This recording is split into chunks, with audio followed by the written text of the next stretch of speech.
On the X-ray, Sydney, the lights are on at Maitland if you wish to divert, make a landing at Maitland. Lights on the X-ray, no, we thought we had just a compound thing, we thought we had a cockpit fire, but we seem to have resolved that little problem. MDX was a Cessna which flew from Coolangatta Airport to Bankstown Airport on the 9th of August 1981. You know, Australia's biggest aviation mystery, essentially. It's the only aircraft that's crashed on mainland Australia that's yet to be found. We were involved in the original 1981 search. We had a big contingent back then. And we're come down like a yo-yo.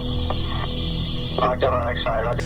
There's been a little bit of information, quite limited really, about what happened and where, and a lot of people have got their own sort of ideas of what happened.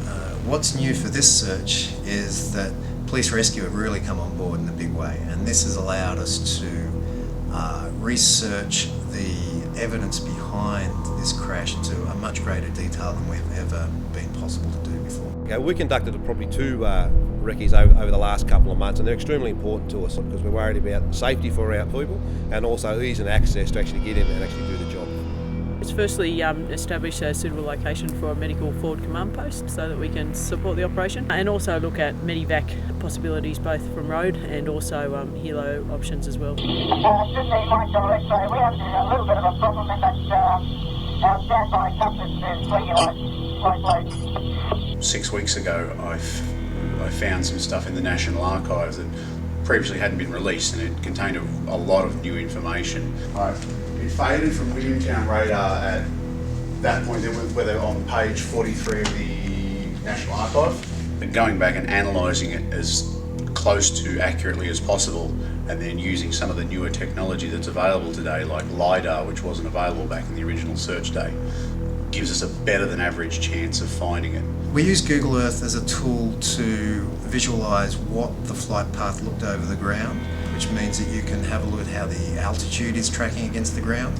And that has allowed us, particularly in the final couple of minutes of his flight where he's getting into some very mountainous terrain, is to really limit the area down to where he's likely to be. That's the X-ray, we're right up here. Yeah, that's pretty big. So X-ray, we're losing a hell of a lot of... We're down to 6.5. I got an X-ray, Roger, Sydney. Your lowest safe in that area is 6,000 at this time if you continue heading towards the coast, towards Williamtown, sir.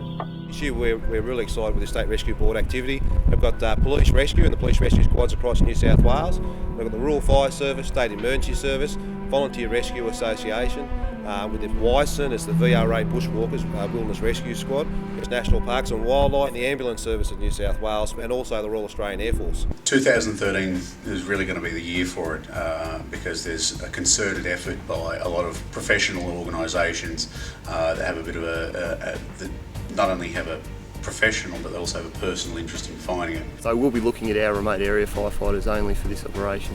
So those are all trained in navigation, bushwalking, bushcraft. They also undertake medicals and pack tests every year, so they have a level of fitness. I'll be looking for people who have experience in overnight walking, being prepared to stay out overnight, extreme fitness or high levels of fitness, and also preferably people with vertical experience as well. The terrain is extreme, and I think that it's going to push those who are not prepared for it. I got an X-ray, Sydney. I got an X-ray, Sydney.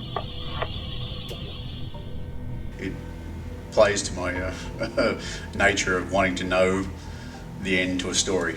So the thing which pulls me to the area, the first thing really has to be the family, is that there's some men up there who didn't make it home to their families that night. Obviously our main objective is to try and locate this aircraft. There are still 5 souls on board, and we want to try and give some closure to the families.